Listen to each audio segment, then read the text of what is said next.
বিসমিল্লাহির রহমানির রহিম। আলহামদুলিল্লাহ, আসসালামু আলাইকুম। কি অবস্থা, তোমরা কেমন আছো সবাই? আশা করি যে আল্লাহর রহমতে তোমরা ভালোই আছো।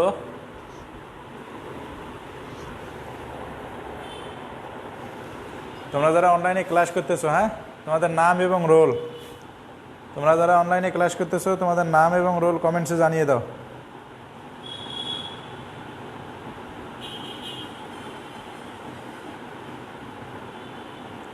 তোমরা মনে হয় এখনই কেমিস্ট্রি ক্লাস শেষ করলা, তাই না?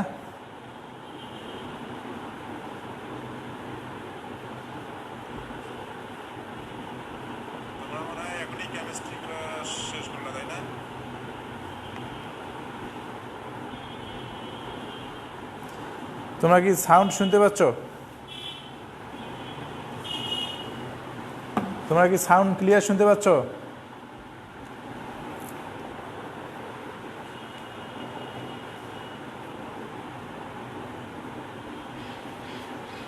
আচ্ছা, যারা ক্লাস করতেছো তোমাদের নাম এবং রোল, হ্যাঁ, নাম এবং রোল কমেন্টসের মাধ্যমে জানিয়ে দাও।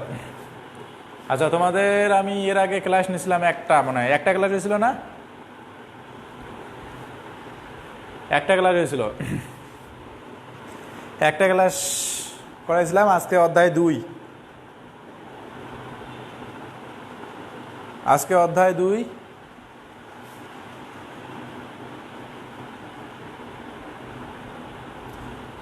অধ্যায় 2,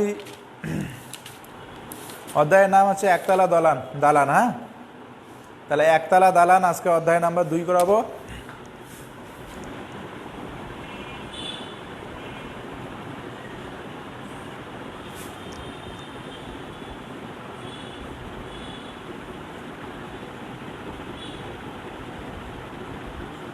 একতলা দালান।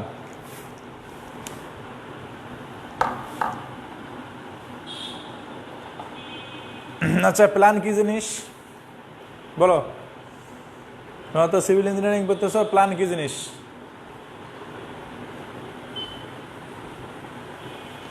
বলো?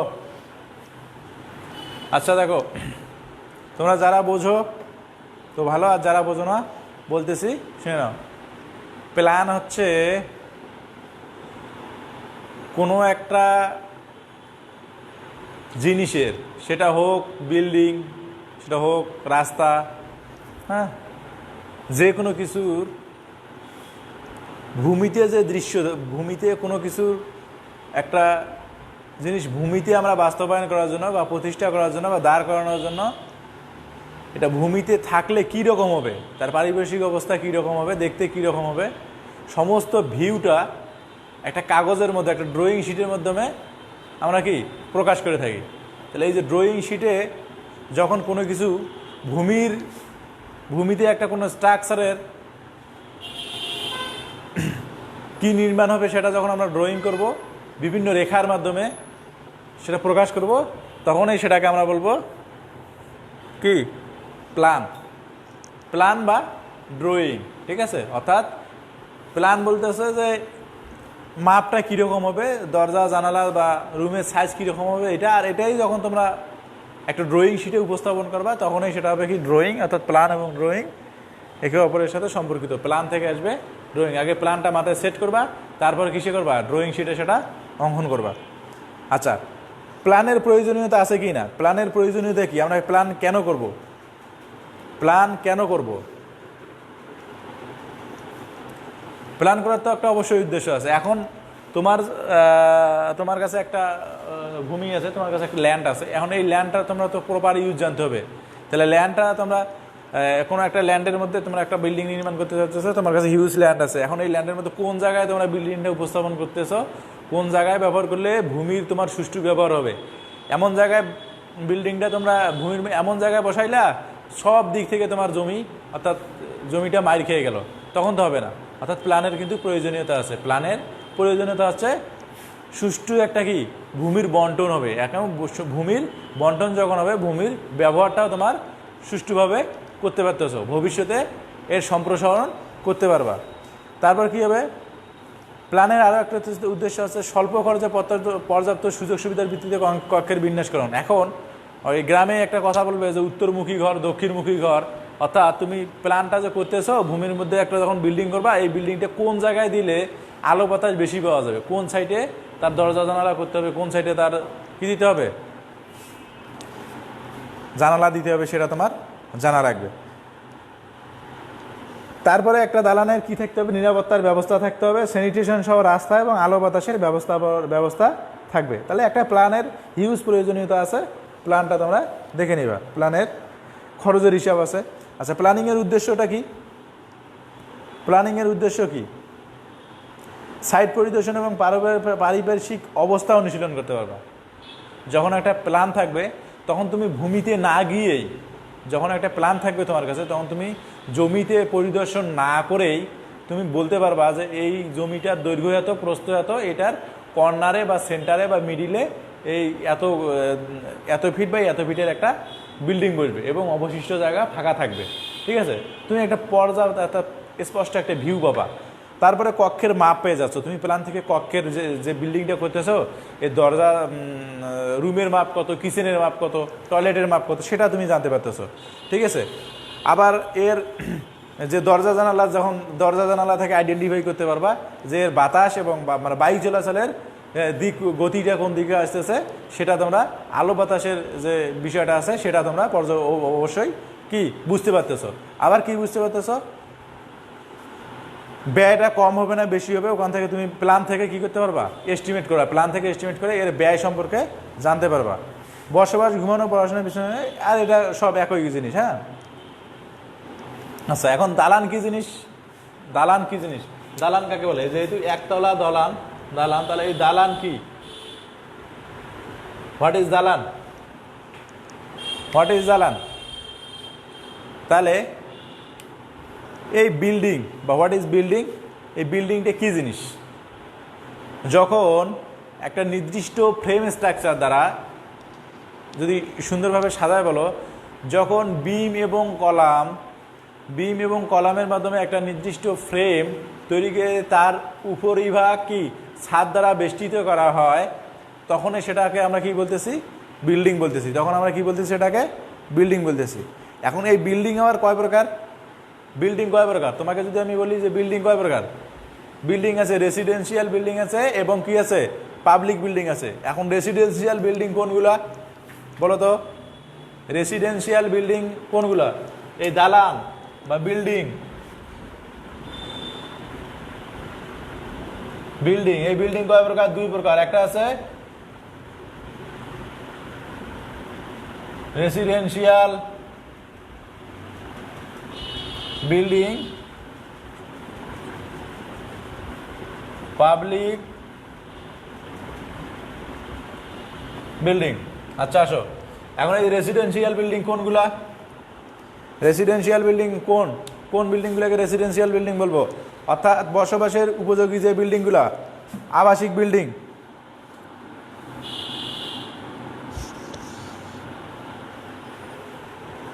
ঠিক আছে, তার মানে কি বলতেছি আমি, রেসিডেন্সিয়াল বিল্ডিং কি জিনিস? রেসিডেন্সিয়াল বিল্ডিংটা হচ্ছে তোমাদের বসবাস করার জন্য, যেটা রেসিডেন্সিয়াল কথার অর্থ হচ্ছে আবাসিক। তাহলে বসবাস করার জন্য যে বিল্ডিংটা তৈরি করবা সেটাকে বলতেছি আমরা কি? Residential building.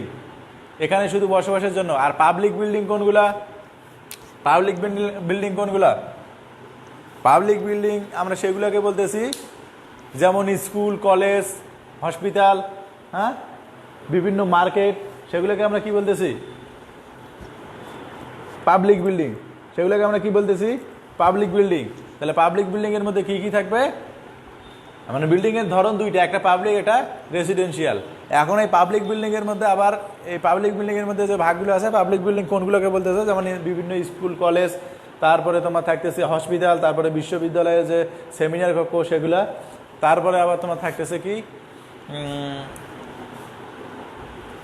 বিভিন্ন ইন্ডাস্ট্রি, এগুলোকে বলতেছি আমরা কি? Public building. তারপরে নির্মাণ সামগ্রীর ব্যবহারের উপর ভিত্তি করে দালান তিন প্রকার, বিল্ডিং তিন প্রকার, একটা কাঁচা দালান, আধা পাকা দালান এবং পাকা দালান। কাঁচা দালান, আধা পাকা দালান এবং কি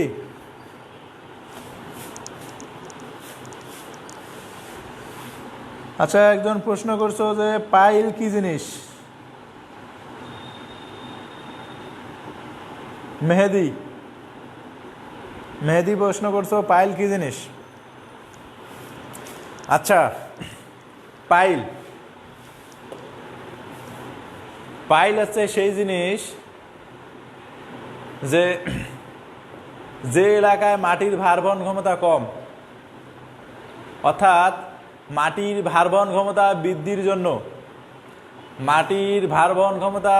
জন্য মাটির একটি নির্দিষ্ট গভীরতা পর্যন্ত, অর্থাৎ মাটির ভারবহন ক্ষমতা বৃদ্ধির জন্য ভূমির গভীরে একটা নির্দিষ্ট গভীরতা পর্যন্ত, অর্থাৎ যেখানে শক্ত লেয়ার পর্যন্ত, নির্দিষ্ট গভীরতা বলতে মাটির নিচে যে শক্ত লেয়ার পর্যন্ত আছে সেই শক্ত লেয়ার পর্যন্ত, অর্থাৎ মাটির ভারবহন ক্ষমতা বৃদ্ধি করার জন্য ভূমির গভীরে একটি নির্দিষ্ট গভীরতা পর্যন্ত আমরা যে কি প্রবেশ করি এটা কলাম বলতে পারো বা টিম্বার বলতে পারো, বা আরসিসি হইতে পারে, বা কাঠের হইতে পারে, বা স্যান্ড পাইলিং হইতে পারে, এটা বিভিন্ন হইতে পারে, এটা পার্থক্য প্রকার আছে, ঠিক আছে। এটা নির্দিষ্ট গভীরতা পর্যন্ত প্রবেশ করিয়ে যে ভারবহন ক্ষমতা বৃদ্ধি করা হয় সেটাকে আমরা পাইল বলবো। অর্থাৎ পাইলের মেন কাজটা কি? মাটির ভারবহন ক্ষমতা বৃদ্ধি করা। এটা কোথায় থাকে? কলাম যেমন থাকে ভূমির উপরে, পাইল থেকে ভূমির নিচে। কলাম যেমন থাকে ভূমির উপরে, পাইল থেকে ভূমির নিচে, ঠিক আছে। অর্থাৎ এটা কি জন্য ব্যবহার করবো? মাটির ভারবহন ক্ষমতা বৃদ্ধি করার জন্য ব্যবহার করবো। এখন একটা নির্দিষ্ট গভীরতা 50 ফিট হইতে পারে, 100 ফিট হইতে পারে, 200 ফিট হইতে পারে। যেমন পদ্মা সেতুর পাইলের গভীরতা তো অনেক বেশি, তাই না? 200 মিটার 300 মিটার পর্যন্ত আছে। তাহলে 200 মিটার 300 মিটার পর্যন্ত পদ্মা সেতুর পাইলের গভীরতা আছে। কারণ এই যে পাইলটা গিয়েছে এটা একদম শক্ত লেয়ারে গিয়া পৌঁছাইছে। যদি মাটির ভারবহন ক্ষমতা বৃদ্ধি করা হয় তখন এই পাইল ব্যবহার করা হয়। আশা করি তোমরা অ্যান্সার পেয়ে গেছো। মেহেদি যে, যদি না বুঝে থাকো আবার অ্যান্সার করো, আবার জানাই দাও, ঠিক আছে। পাইলের আবার প্রকারভেদ আছে, ঠিক আছে। স্যান্ড পাইলিং আছে, প্রিকাস্ট পাইলিং আছে। পাইল মূলত প্রধানত দুই প্রকার, একটা আছে প্রিকাস্ট পাইলিং, একটা আছে কাস্ট পাইলিং। প্রিকাস্ট পাইলিংটা কোন জায়গায় করা হয়, কাস্ট পাইলিংটা কোন জায়গায় করা হয় এটা সামনের সেমিস্টারে তোমরা জানবা। এখন যদি এই বইয়ে হয়তো তোমাদের পাইলিং সম্বন্ধে কোনো আলোচনা নাই, ঠিক আছে। তারপরও আমি বলতে পারবো, সমস্যা নেই। প্রিকাস্ট পাইলিং সব শর্টকাটে বলতেছি। প্রিকাস্ট পাইলিং হচ্ছে সেই জিনিস, প্রিকাস্ট মানে পূর্বে এটা কি করা হয়, ঢালাই দিয়ে তৈরি করা হয়। আর কাস্ট পাইলিং হচ্ছে কি, cast in situ. Precast piling এবং কাস্ট ইন সিটু পাইলিং, অর্থাৎ জায়গায় গর্ত করে ওই জায়গায় যদি তুমি সিমেন্ট কনক্রিট এবং বালুর যে মিশ্রণটা আছে ওই জায়গায় যদি তুমি লোহার খাঁচা বসিয়ে যদি ওই জায়গায় ঢালাইটা করো সেটাকে বলতেছে কাস্ট ইন সিটু পাইল। আর প্রিকাস্ট পাইল হচ্ছে পূর্বেই তৈরি করবা, অর্থাৎ আলাদা জায়গায় তৈরি করে যে জায়গায় তোমার পাইলটা দরকার ওই জায়গায় যায় একটা হ্যামারের সাহায্যে পাইলটা যখন নিচে প্রবেশ করাবা সেটাকে বলতে আসি প্রিকাস্ট পাইলিং। এখন পাইলের আবার তারপর কি আছে, ধরন আছে, যেমন স্টিল পাইল আছে, তারপরে তোমার টিম্বার পাইল আছে, স্যান্ড পাইলিং আছে। যে গভীরতা যেটা স্যান্ড দ্বারা পূর্ণ করা হয় সেটা স্যান্ড পাইলিং, যেটা স্টিল দ্বারা একটা স্টিলের কলাম যখন মাটির গভীরে প্রবেশ করানো হবে সেটা বলে স্টিল পাইলিং, ঠিক আছে। আরসিসি পাইলিং যেটা আছে রডের খাঁচা তৈরি করে একটা কলাম তৈরি করে সেটা ঢুকানো হয়। এরকম প্রকারভেদ আছে। আবার পরবর্তীতে আবার ডিটেলস জানবা। থার্ড সেমিস্টার তো তোমরা এত ডিটেলস এখন আর জানার দরকার নেই। অ্যান্সার পাইছো? পাইল কী জিনিস, পাইলের প্রকারভেদ বললাম, পাইলের কাজ কী সেটা বললাম, এবং পাইল কত প্রকার হয় সেই জিনিসটা বললাম। মাথায় রাখো মেহেদি। আচ্ছা, এখন দালানের এই বিল্ডিংয়ের দুইটা অংশ থাকে, তাহলে রেসিডেন্সিয়াল বিল্ডিং বললাম আর পাবলিক বিল্ডিং বললাম। এখন যদি বলি what kinds of part of building, মানে বিল্ডিংয়ের অংশগুলো কী কী, একটা আছে সাব স্ট্রাকচার, একটা আছে সুপার স্ট্রাকচার। একটা আছে সাব স্ট্রাকচার আর একটা আছে কি সুপার স্ট্রাকচার।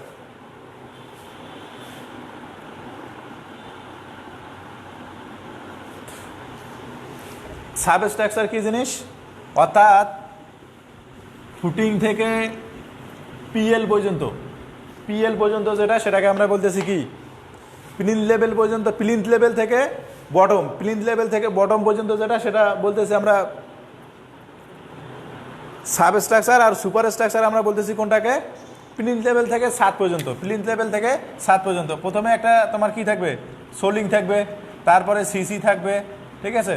তারপরে তোমার এরকম বিভিন্ন ইটের গাঁথুনি থাকবে।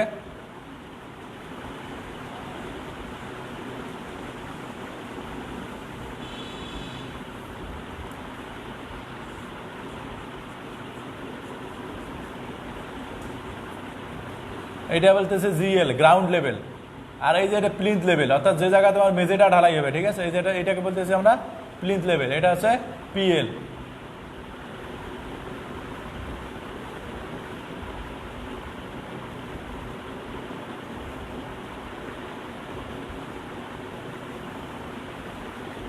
এটা হচ্ছে রূপ, এটা বলতেছে ছাদ, অর্থাৎ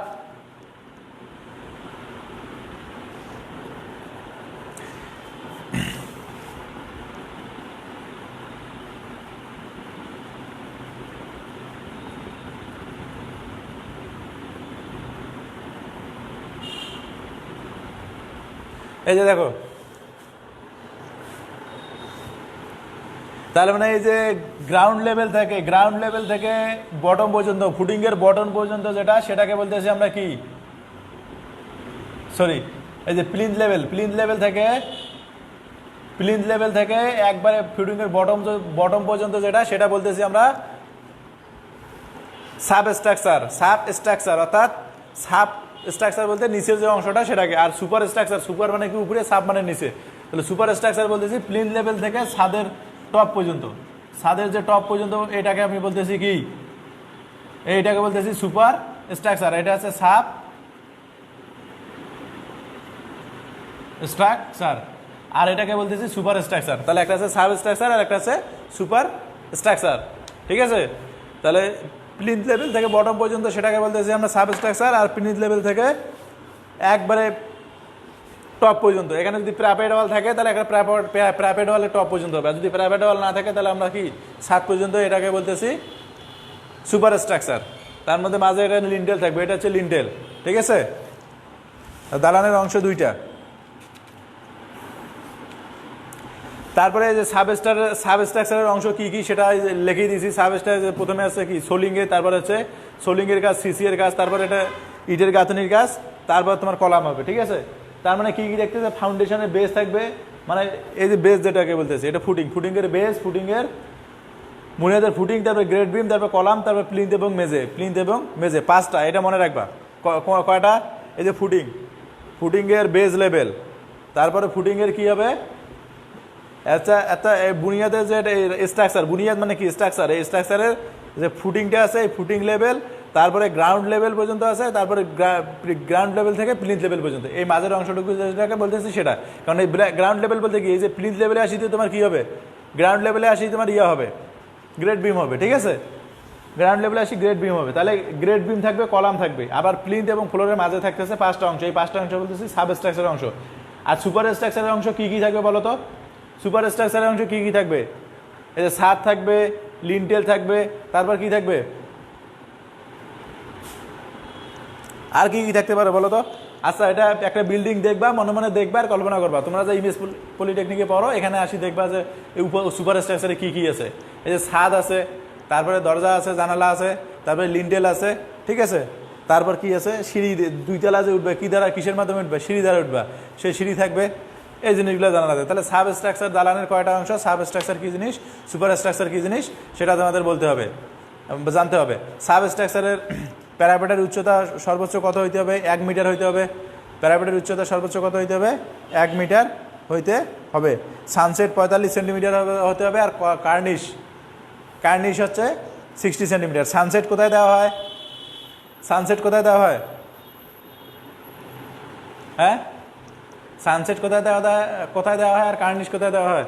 সানসেট হচ্ছে জানালাতে দেওয়া হয়, অর্থাৎ জানালার যে নিচে যে কাঠের, যে আগে যে কাঠের জানালা ব্যবহার করতো, এই কাঠের জানালা, অর্থাৎ জানালারকে ঝড় বৃষ্টির হাত থেকে রক্ষা করার জন্য জানালার টপে দেখবে একটু অংশ বাড়িয়ে দেওয়া হয়, এটাকে বলতেছি লিন্টেল।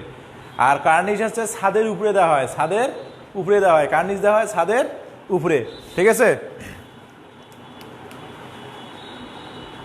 তাহলে দালানের প্রধান এগুলাই দালানের প্রধান অংশ, ঠিক আছে। এগুলা একটু লিখে দিবা, ফুল মার্ক পেয়ে যাবা।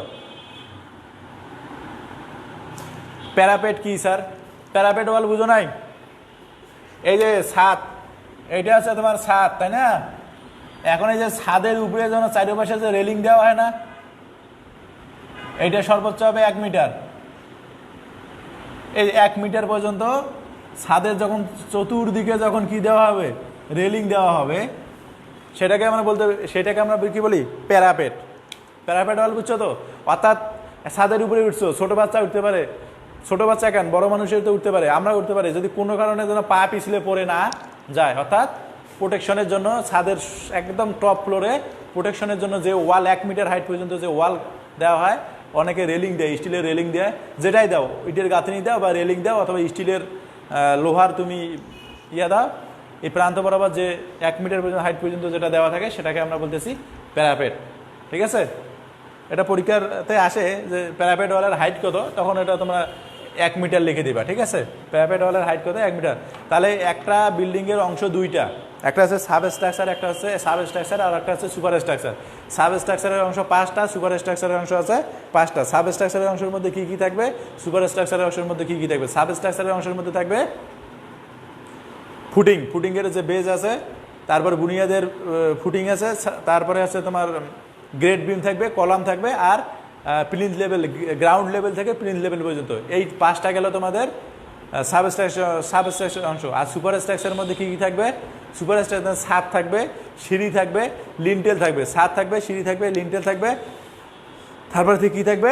জানালা, দরজা জানালা থাকবে। ঠিক আছে, এইটা হচ্ছে তোমার সুপার স্ট্রাকচারের অংশসমূহ। আর একটা জিনিস, ডিপিসি কি জিনিস? DPC, dam proof course. DPC এটা কোথায় ইউজ করা হয়? ডিপিসি এটার মানে হচ্ছে ড্যাম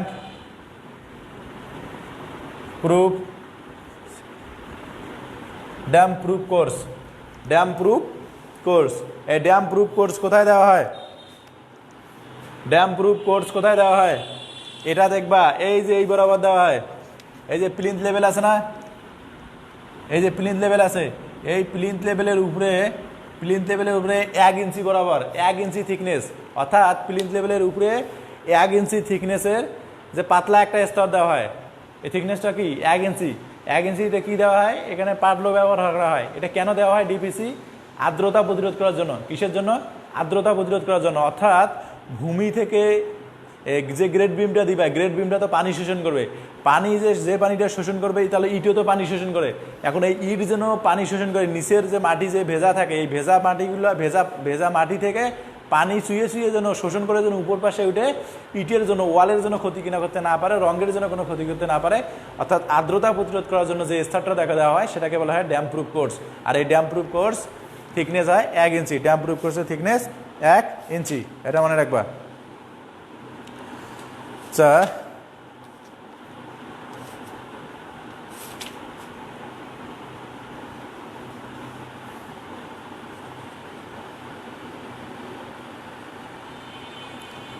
এই যে এটা কিন্তু মুখস্থ রাখবা। ঠিক আছে, প্রথমে যে বললাম লিন্টেলের কত, এই যে লিন্টেলের হচ্ছে 45 সেন্টিমিটার আর কার্নিশ 16 সেন্টিমিটার। এগুলো কিন্তু চাকরি পরীক্ষা আসে। লিন্টেল কি জিনিস?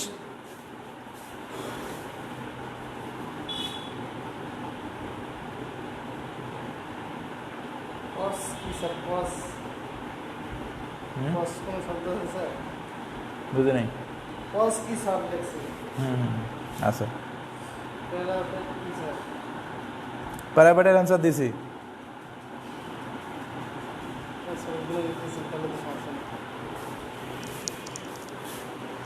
আচ্ছা, পর্স কি জিনিস? সিঁড়িঘরের উপরে আছে, সিঁড়িঘরের উপরে দেখছো ল্যান্ডিং, দেখছো ল্যান্ডিং থেকে টপ পর্যন্ত যে ফাঁকা জায়গাটা, ল্যান্ডিং থেকে টপ পর্যন্ত যে ফাঁকা জায়গাটা, সেটাকে বলা হয় কি? পর্স। সেটাকে বলা হয় পর্স। অর্থাৎ তোমরা সিঁড়িতে 10টা দেখবা, 10টা স্টেয়ারকেস, অর্থাৎ 10টা স্টেয়ারকেস অতিক্রম করার পর মাঝখানে যে ল্যান্ডিংটা আছে, ল্যান্ডিং থেকে একবারে ছাদের টপ পর্যন্ত যেটা, সেটাকে বলতেছি পর্স। ঠিক আছে,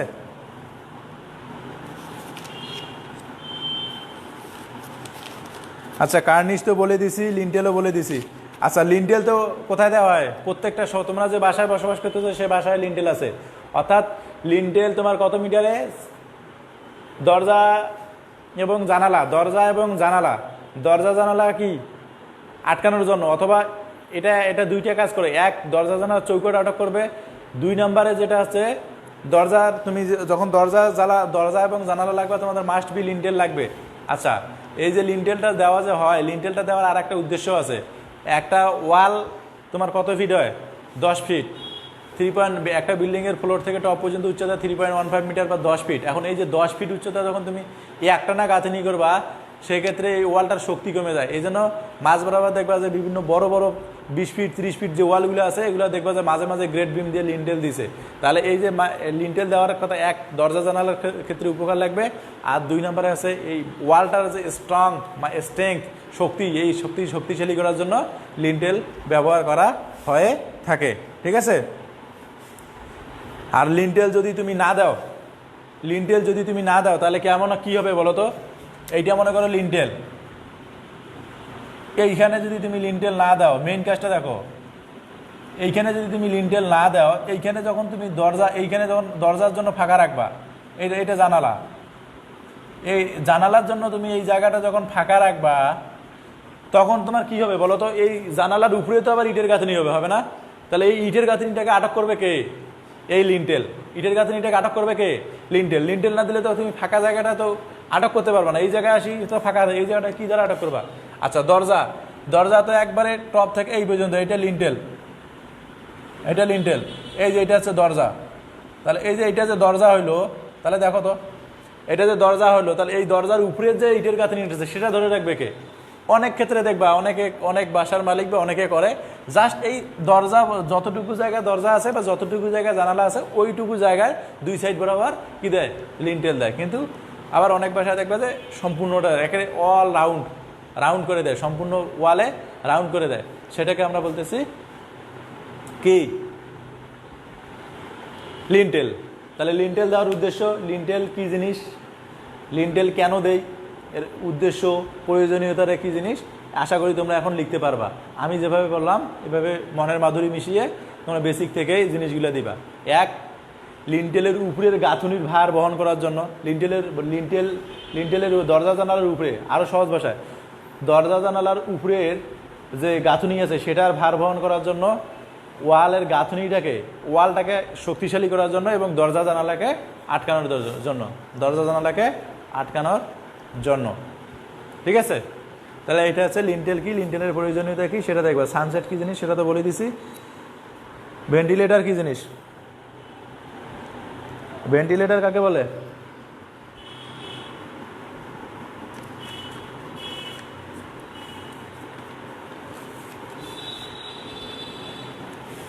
ভেন্টিলেটর দেখবা কোথায়? একবারে লিন্টেলের উপরে দেখবা, লিন্টেলের উপরে, এটা তো ওয়াল, ইটের গাঁথনি। ঠিক আছে? এই যে এটা তো ওয়াল, এটা ছাদ। তাহলে এটা যদি তোমার ইটের গাঁথনি হয় এরকম করে,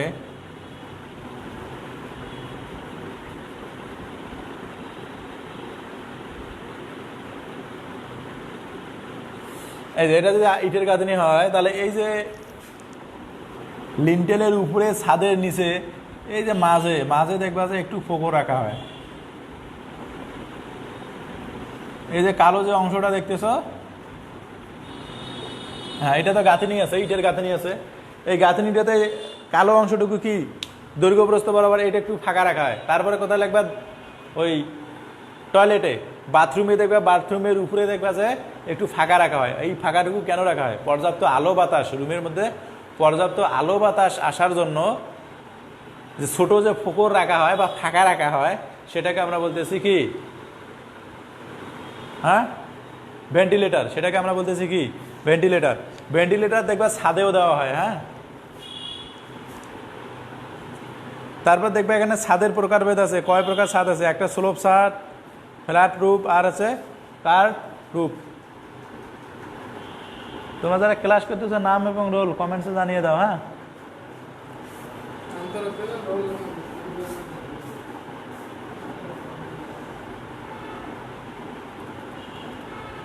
বুঝছো? ছাদ কয় প্রকার সেটা দেখে নিবা। ছাদ 3 প্রকার। উত্তম ছাদের গুণাবলী,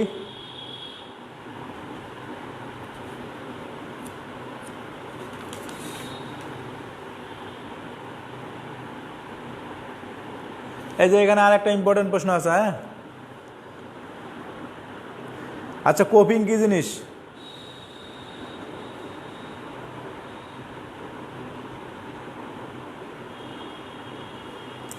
জলছাদ কি জিনিস?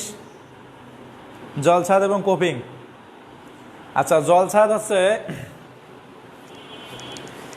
একদম টপ ফ্লোরে, যদি 10তলা বিল্ডিং হয় একদম টপে, যদি 5তলা বিল্ডিং হয় একদম 5তলার টপে, একদম টপে ছাদকে আর্দ্রতা যেন না হয়, এই আর্দ্রতা রোধী করার জন্য, আর্দ্রতা প্রতিরোধী করার জন্য তোমার হালকা একটা ছোট একটা পাতলা লেয়ার দেওয়া হয়। এই লেয়ারটাকে আমরা কি বলতেছি? এই লেয়ারটাকে বলতেছি জলছাদ। জলছাদের অনুপাত হচ্ছে 2:2:7, 2:2:7। খোয়া এবং চুন সুরকি, খোয়া চুন সুরকি, চুন সুরকি খোয়ার যে অনুপাতটা ব্যবহার করা হয় পাতলা 1 ইঞ্চি 1.5 ইঞ্চি থিকনেসের দেওয়া হয়, তাহলে এটা দেওয়া হয়। এবং এটা একটা ঢাল আছে, এই ঢালটা 1:60, এই ঢাল হচ্ছে 1:60। এটা ছাদের এই যে বটমে 1 ইঞ্চি বরাবর থিকনেস বরাবর মনে করো যে 1 ইঞ্চি বা 1.5 ইঞ্চি, 1 ইঞ্চি বা 1.5 ইঞ্চি বরাবর 2:2:7 অনুপাতে, ঠিক আছে, খোয়া চুন সুরকি দেওয়া হয়। এই ঢাল দেওয়া হয় কত? 1:60, অর্থাৎ 1:60 ঢালে 2:7 অনুপাতে 1 থেকে 1.5 ইঞ্চি যে পাতলা স্তর দেওয়া হয় পানি প্রতিরোধী করার জন্য, সেটাকে আমরা জলছাদ বলতেছি। এটা কিন্তু এমসিকিউ। জলছাদের অনুপাত কত? মালামালের অনুপাত কত? 2:7, আর ঢাল কত? 1:60, ঢাল কত?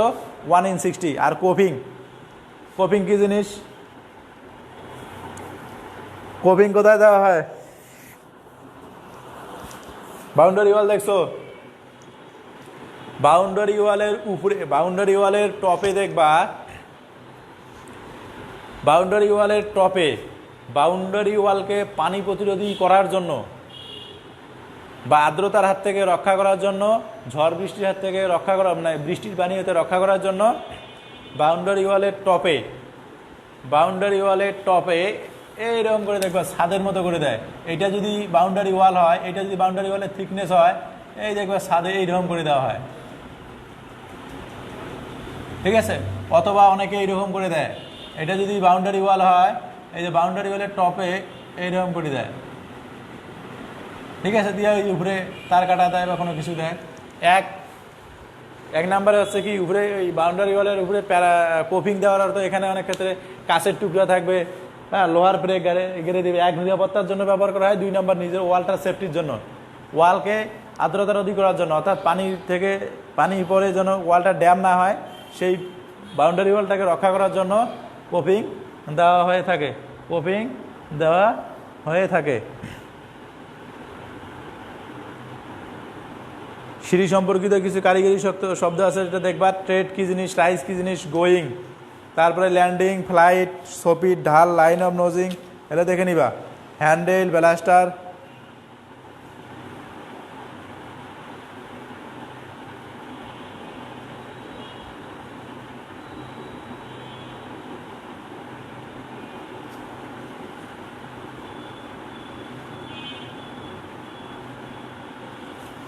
স্যার একজন প্রশ্ন বলছো কি, জাভা রাসেল স্যার ভিন্ন লেভেল এবং গ্রাউন্ড লেভেল, এইরকম কোশ্চেন আমি আসলে কখনো শুনি নাই, তোমার কাছে শুনলাম। গ্রাউন্ড লেভেলটা ঠিক আছে, গ্রাউন্ড লেভেলটা হচ্ছে ওই গ্রেড বিম যেখানে দেওয়া হয়, ঠিক আছে। এই যে গ্রাউন্ড লেভেল আছে না, এটা তো মাটি, এই যে মাটি, তাহলে এইখানে তোমার গ্রেড বিমের কাজ থাকে, এই জায়গায় তোমার গ্রেড বিম থাকে, এই যে এটা হচ্ছে গ্রেড বিম, তার উপরে কলাম থাকে। তাহলে এই যে গ্রাউন্ড লেভেল হচ্ছে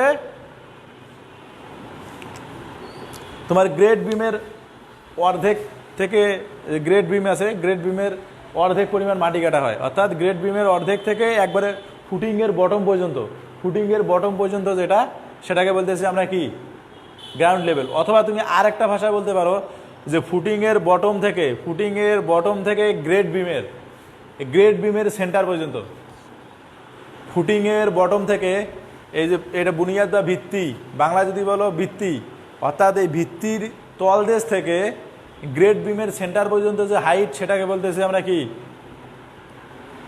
গ্রাউন্ড লেভেল। আর ভিন্ন লেভেল যদি একটা কথা আসো, তাহলে ভিন্ন লেভেল হয়তো এই জিনিসটাকে বোঝানো হয়েছে। আচ্ছা, সচরাচর তোমার বিল্ডিংয়ের হাইট কত হয়? এক ফ্লোর থেকে আর এক ফ্লোরের হাইট 10 ফিট হয়ে থাকে। এখন মসজিদে দেখবা, মসজিদের তোমার গ্রাউন্ড ফ্লোরটা অনেক মসজিদ দেখবে অনেক উঁচু করে, সেটা 12 ফিট 13 ফিট 14 ফিট পর্যন্ত হয়ে থাকে। আবার বিল্ডিংয়ের এই নিচতলা দেখবে যে 12 ফিট, উপরগুলো 10 ফিট। তাহলে এই যে একটা একতলা থেকে আর একতলার যে ডিফারেন্স আছে, এই ডিফারেন্সটাকে বলতেছি ভিন্ন লেভেল, ডিফারেন্ট লেভেল বা ভিন্ন level. Different level of building বা ডিফারেন্ট লেভেল অফ বিল্ডিং দিয়ে ডিফারেন্ট লেভেল অফ ফ্লোর হবে, ডিফারেন্ট লেভেল অফ ফ্লোর। অর্থাৎ টপ ফ্লোরটা তোমার বলতেছি, টপ ফ্লোর মানে দুই তলার উপর থেকে সবে 10 ফিট করছে, কিন্তু 2 তলার নিচটা একবারে গ্রাউন্ড ফ্লোর যেটা, ঠিক আছে, গাড়ি পার্কিংয়ের জন্য ব্যবহার করা হয়, সেটা 12 ফিট করছে। তাহলে সেটা একই বিল্ডিংয়ে 2 রকম লেভেল হয়ে গেল না, সেটাকে বলতেছে। আবার অডিটোরিয়ামের রুম দেখবা, বড় বড় অডিটোরিয়াম একবারে 30 ফিট 40 ফিট পর্যন্ত কত আছে, হাই আছে, 30 ফিট 40 ফিট উপরে ছাদ, আর তার উপরে যদি কোনো কিছু বিল্ডিং হয় সেটা তো 10 ফিট 12 ফিটে করবে, তখন সেটাকে আমরা কি বলতেছি, ভিন্ন লেভেল। আশা করছি উত্তর পাইছো।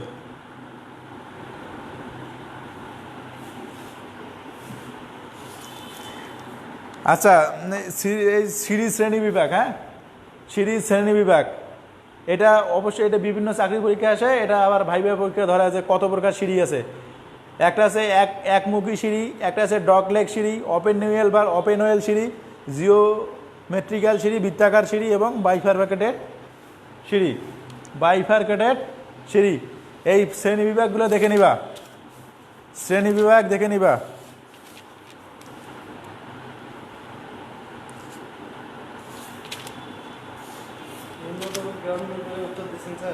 হ্যাঁ দিছি।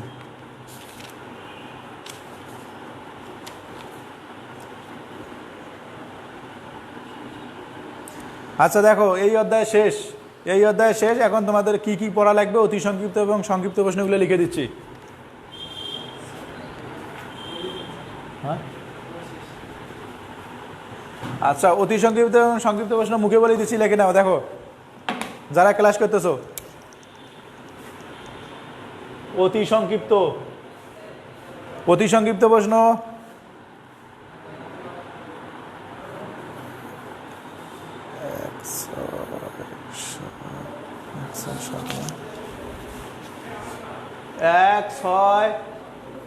এক ছয় সাত নয়, 9 থেকে 16, 9 থেকে 16, 1 6 7 9 থেকে 16, 1 6 7 9 থেকে 16। তারপরে 24 দেখায় নাও, 24 31 35, 24 31 35, 1 6 7 9 থেকে 16, 24 31 35। এটা গেলো অতি সংক্ষিপ্ত। সংক্ষিপ্ত প্রশ্ন আসো, সংক্ষিপ্ত প্রশ্ন 1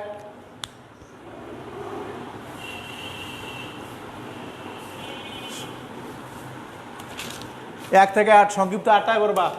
সংক্ষিপ্ত ভেরি ইম্পর্টেন্ট, সংক্ষিপ্ত বাদ দিবা না। 1 থেকে 8, এই 8টা সংক্ষিপ্ত প্রশ্ন আছে, 8টায় করবা। এবং যা আছে তা সব পড়াইছি। কিন্তু এই যে চিত্রটা দেখতেছো, একটি ইমারতের দেওয়ালের খণ্ডিত চিত্র অঙ্কন করে বিভিন্ন অংশগুলোর নাম লেখো। রচনামূলক প্রশ্ন 9, 1 এবং 9, রচনামূলক প্রশ্ন 1 আর 9, রচনামূলক প্রশ্ন 1 এবং 9। তাহলে তোমরা সবাই ভালো থাকো। আজকের মতো এ পর্যন্তই ক্লাস। আগামী ক্লাসে ইনশাআল্লাহ তোমাদের সাথে দেখা হবে। 2 নাম্বার অধ্যায় যা পড়ালাম ভালো মতো পড়বা।